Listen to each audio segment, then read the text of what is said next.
Hi అండి. Welcome back to my channel. Present అయితే మనం స్వర్ణగిరిలో దర్శనం కంప్లీట్ చేసుకొని కోయిడా గుట్టకైతే స్టార్ట్ అయిపోయినామండి. ఇప్పుడు టైం వచ్చేసి ఈవినింగ్ 5:00 అవుతుంది. పక్కన చూడండి ట్రైన్ రోడ్డు పైన వెళ్తున్నట్టుగా ఉంది.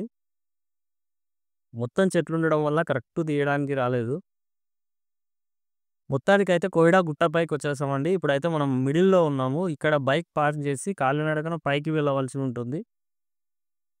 మీరు కానీ కోయిడా గుట్ట ప్లాన్ చేసినట్టయితే మార్నింగ్ లేదా ఈవినింగ్ టైంలో రండి. ఎందుకనంటే నేచురల్ సన్‌లైట్ తోటి ఫోటోస్ గాని, వీడియోస్ గాని వస్తాయి. ఈ కోయిడా గుట్ట వచ్చేసి మనకు ఓఆర్ఆర్‌కి దగ్గరలో ఎల్బీ నగర్ నుంచి 13 కిలోమీటర్ల దూరంలో ఉంటుందండి. వన్ డే ట్రిప్ ఫ్యామిలీతో గాని, ఫ్రెండ్స్‌తో గాని ప్లాన్ చేసుకున్నట్టయితే ది బెస్ట్ అని చెప్పుకోవచ్చు.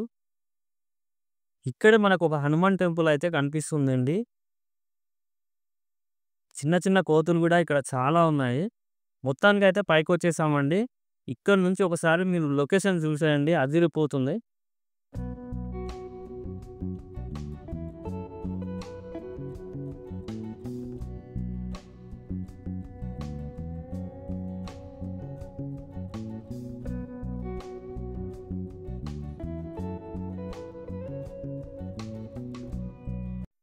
ప్రతి ఒక్కరు వచ్చేది ఓఆర్ఆర్ వ్యూ చూడడానికండి.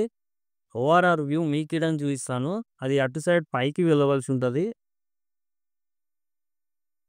ఈరోజైతే జనవరి 1 అండి. అందుకే ఇంతమంది పబ్లిక్ వచ్చారు ఇక్కడికైతే. చాలా మంది క్రౌడ్ ఉన్నారు. ఎప్పుడు ఇంతమంది క్రౌడ్‌నైతే నేను ఇక్కడ చూడలేదు.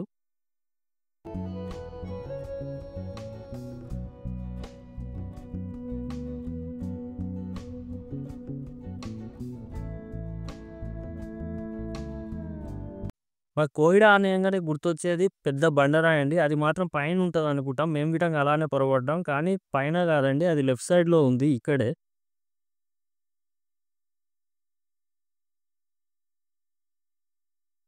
మొత్తానికైతే ఓఆర్ఆర్ వ్యూస్ చూసేయండి. ఇక్కడికొస్తే మాత్రం ఇలాంటి సాహసాలు చేయాలండి తప్పదు.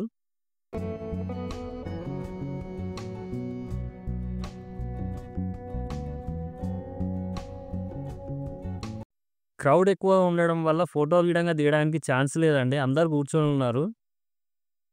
అలా ఫోటోలు దిగే లొకేషన్స్ గిడంగా వాళ్ళు కూర్చొని ఉండడం వల్ల ఫోటో తీసుకోవడానికి గిడంగా రాలేదు. కానీ వేరే డేట్స్‌లలో ఇంత మంది పబ్లిక్ అయితే ఉండరండి. ఫోటోస్ తీసుకోవడానికి ఫ్రీగా ఉంటుంది.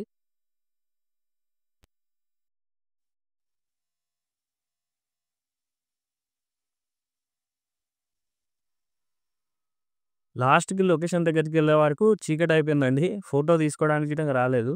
అందుకే చిన్న వీడియో ఒకటి తీశాను. నైట్ టైమ్ బయటికెళ్ళేటప్పుడు ప్రతి ఒక్కరు పెట్రోల్ చెక్ చేసుకొని వెళ్ళండి. అలానే ఎవరైనా పెట్రోల్ అయిపోయి ఉంటే హెల్ప్ చేయండి. మా వీడియో గాని మీకు నచ్చినట్టయితే ప్లీజ్ లైక్ చేసి సబ్స్క్రైబ్ చేయండి.